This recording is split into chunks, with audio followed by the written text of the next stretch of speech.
Hi, everyone. I'm Mark Morgan with Intelisys, and today in our remote workforce spotlight, I'm talking with Rick Ribas, VP of Global Channels for LogMeIn. So, Rick, how's it going?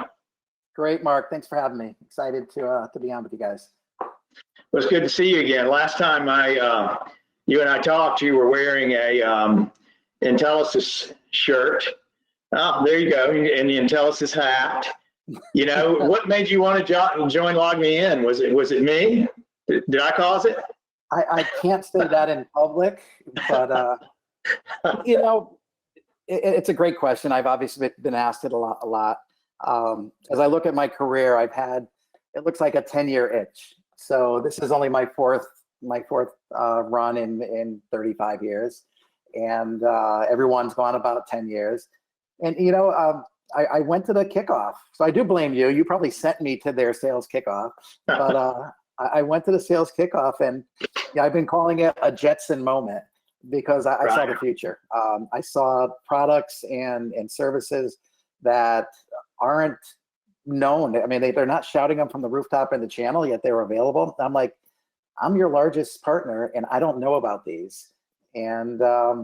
And conversations just started from there, and I didn't realize at that time that there was a position available, actually, for a while, and the stars just aligned.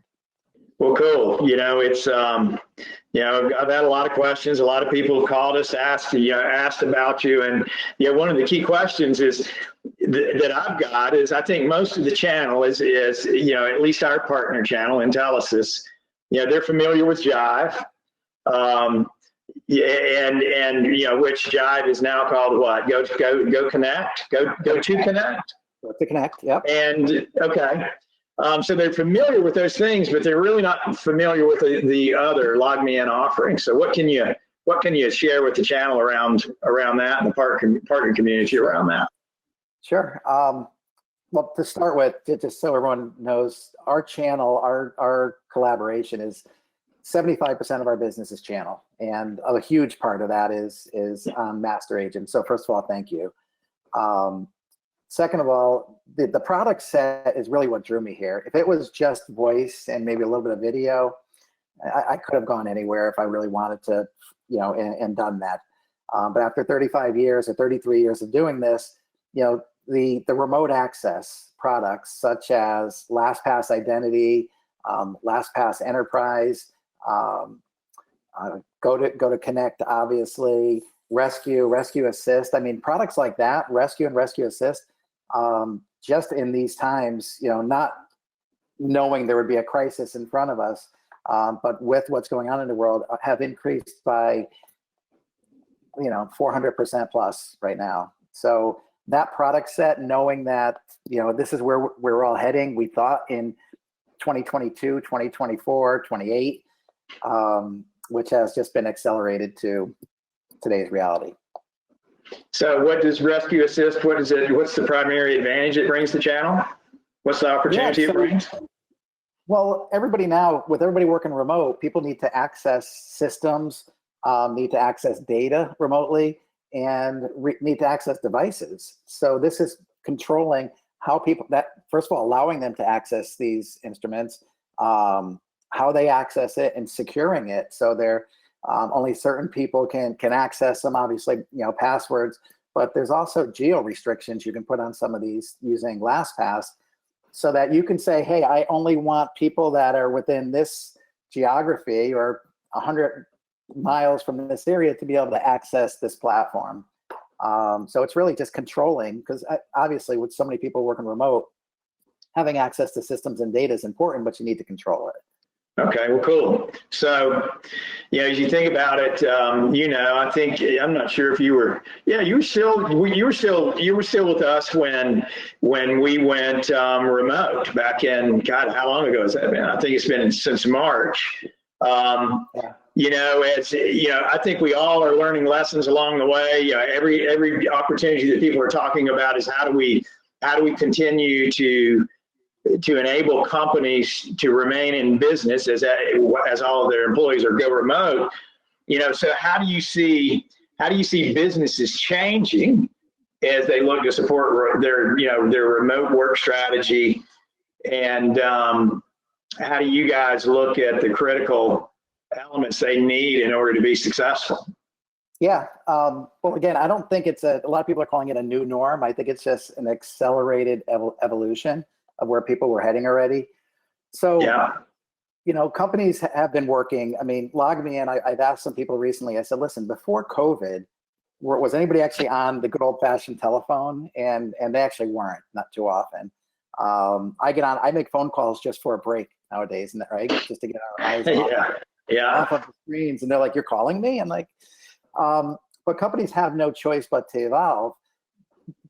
Years ago when the CIO made a decision to go with a huge CLEC, an AT&T or a LEC, an AT&T or Verizon, they were saving their jobs. You can't go wrong if you pick an AT&T, they would say, or something like that. In today's world, if a CIO doesn't prepare for remote work, and we have more pandemics or whatever the situation may be, crisis like this, they'll be out of a job. So they really have no choice but to plan for this.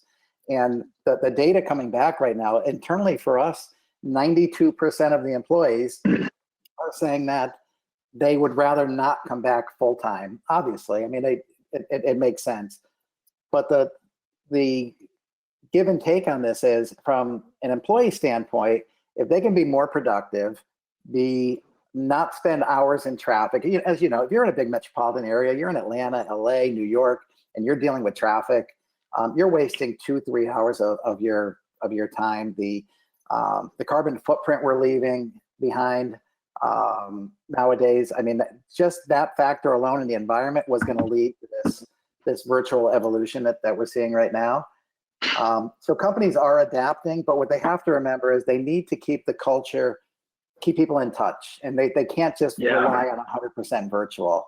I mean, I'm chomping at the bit right now to get at a table and get around an office and get some things done. But you also have, like right now, if you're in your new home, we get to see your new home. You guys can, I just noticed, you can see my dog back here, right, on the floor, just hanging out. You get to learn a lot about your employees and the people you're working with. That's true. That's one of the, it's one of the, I think all the shyness associated with video, at ScanSource and Intelisys, we've sold a lot of collaboration products over the years, and it's interesting to see how this thing is more from a comfort levels with people on video, how comfortable people are in the environment. Even me doing these videos, I'm a lot more comfortable than I was with the first one that I did. And I think you brought up the fact that, or you brought up the stat that 92%. That's interesting. I haven't heard that number. If you look at, our stats look, they're different tend to be based on department, how departments need to collaborate and how they typically do that inside an office. Where are you seeing the areas that the hybrid remote work models are coming in, and how do you see your solutions fitting into that model? Yeah, so to start with, we had our corporate QBR with our CEO this morning, so that's where I got the stat from. So if it's wrong, blame him, but that's what he told everyone. But it is right, because we did send out surveys. And the hybrid model, I mean, people that are in marketing still want to sit down and collaborate. They still want to get together and collaborate. People in operations, people in finance are good work. They just need spreadsheets and access. Right. Obviously, people in sales have been used to it. I think a lot of people in the channel I have similar DNA to them from doing that this long. I mean, even when I had offices down the street, I was so much more, there were my own offices that I owned, and I was more productive not going in because you're getting distracted. And so I think we're never going to get away from the full brick and mortar. I think that's necessary, and that we spoke about that on the call earlier today. We have right now 900 people. I'm pretty sure that's the number in our Boston office, which is our North American headquarters. And we anticipate only about 200 to 300 going back, even on a part-time basis. Yeah. It's a beautiful office too. Bill, our CEO, the amazing CEO, he seemed a little bummed because he helped design this really cool office with a basketball court and all, and you'd love it. And he's like, no one's going to be in here to use it anymore. But it's the new reality. And for employers, I mean, if you look at it, granted, they may have this infrastructure in place and the brick and mortar, but my goodness, if they can be more productive and have happier employees that have better lifestyles and enjoy that work-life balance and don't take advantage of it. I mean, that is something as a business you got to make sure you're watching out for as well, that people aren't taking advantage of this remote work capability, right? So let me ask you a question that, you know, helps spur some thought in the, you know, in the partner community. Yep. You know, give me an example of a quick start rollout you guys did that typically takes weeks or months or even years to get deployed. And you know, you give me an example of something in a vertical market or an opportunity that you guys faced or a challenge that an end customer faced that you guys did in short order. Yeah, well, thanks for the setup, even though we didn't practice it, but it's a great setup for us. So what we did when COVID first became a reality, I don't know how else to put it, when it really struck home, we went out and we had these emergency work kits that we deployed for free, and we deployed over 7,000 of them. And they're primarily in the healthcare, education, and finance verticals. And it just so happens, obviously, it's a very big strength of ours, those verticals. We have integration experts on staff that work with these types of companies and integrate directly into their softwares, which makes our deployments pretty simple. So within 30 days, we had 7,000 of these deployed. A lot in education. I mean, we actually did a lot for Harvard. We did a lot for some large cable companies. We did a lot for hospitals. Schools were huge. K through 12 is a big specialty of ours. And the bright side, not to take advantage of a pandemic, but the bright side is people then, when they realize this is the way they have to start operating, a little over 40% of them, or a little over 25 million in annual revenue, have become full-time customers of ours now. And there's still some that are, you know, in the free mode from when they signed up. I think we gave them 90 or 120 days and extended it then a little bit as well. So I think it's a win-win for them and for us. But it really showed the tenacity of what can be accomplished when you need to. So I think the last question is, what can we be doing better to help educate and train the partner community on, you know, not just opportunities in general, but also opportunities with you guys? What do we need to be doing, and what tools do you have available that we can get out? Yeah. So, you know, what I like to tell people, there's a lot of good UCaaS companies out there. There just are. They've been doing it a while, like us. We've been doing it, you know, for over 15 years now, and everyone knows the good players out there, and they're managed by good people. But we have what I call premier unique differentiators, and that's and door openers, and that's LastPass. LastPass is it's kind of like my baby. It's I don't own the product, I sell the product, but to open the door with something like a LastPass, which is a password authentication, you can go online and see get a free consumer version of it. I've been using it for years, not knowing it was part of this. That's not what we sell to the businesses. We sell enterprise and identity. It's very inexpensive. It's a door opener. They all need it. It lets them control who's accessing what, and it's a different conversation. And once you get that in, we're actually just finishing up our bundles. So then someone can get a LastPass and go to Connect and Rescue or bundle or whatever they need. We're also really big, a big differentiator with us, which actually falls in the channel, which doesn't always happen, is we have a huge community of resellers, and we have all different flavors of reselling our products. So if you're working with an MSP, they need Rescue or something similar to that to be able to manage their clients.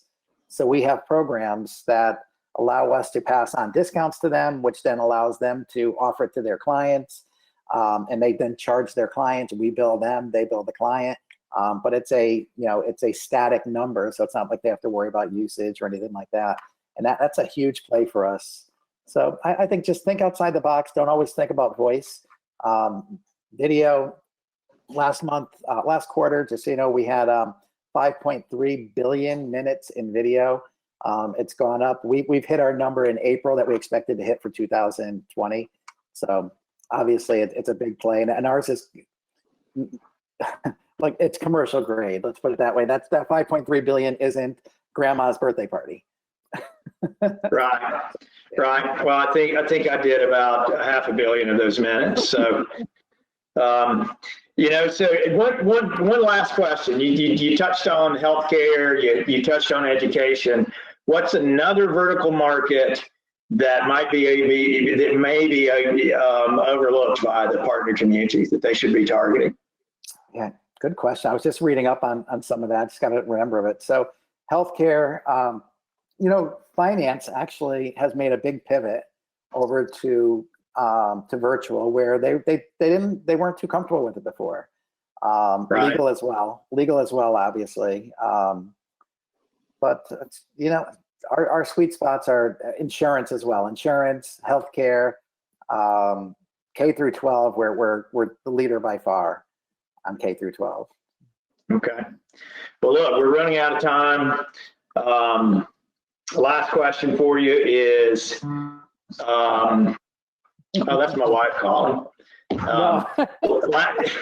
Last question for you is, what's one of the funniest moments you had in a big, large group video call? What's one of the funniest things you've seen happen since everybody's so comfortable with video today?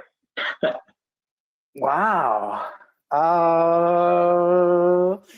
I guess it would be, it was a morning call, and it was earlier in the West Coast, and someone's spouse was walking by behind, not realizing they were on a video call, and they were dressed, but barely, and it was a guy, and they were best dressed, but barely, and all of a sudden you see him scooting.